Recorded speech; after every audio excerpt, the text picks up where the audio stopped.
A media that decides who deserves outrage is no longer reporting the news. It's trying to run the country.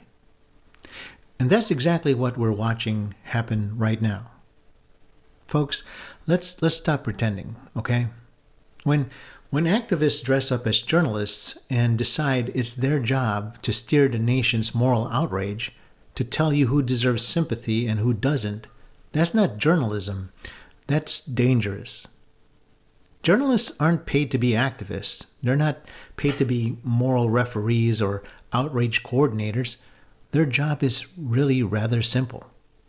It's to tell us what happened, when it happened, and how it happened. Provide us some facts and context, then get out of the way. Let us come to our own conclusion about what we saw and heard.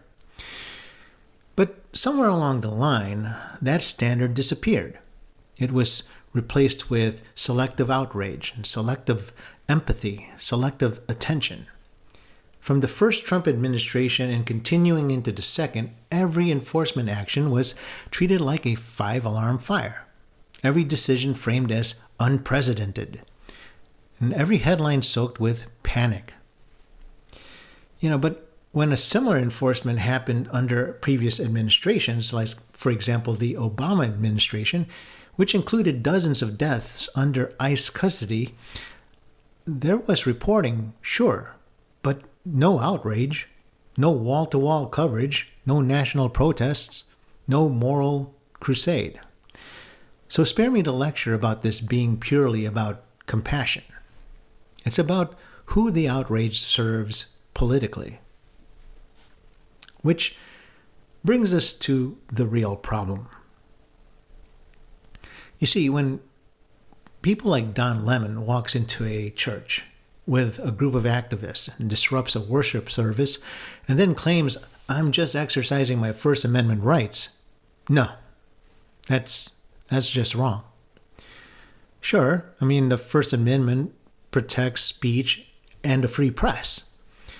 It doesn't, however, protect conduct that tramples on other people's constitutional rights, including but not limited to the freedom of religion.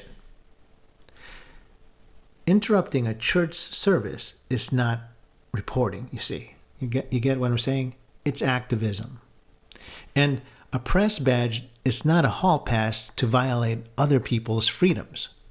You don't get to deny Americans their right to worship and then hide behind the Constitution.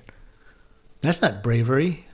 That's arrogance, which is not surprising because Don Lemon is an arrogant person.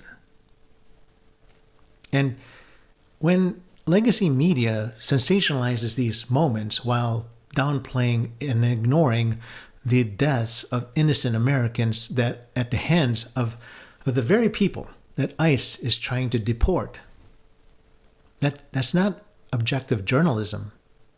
That's narrative control.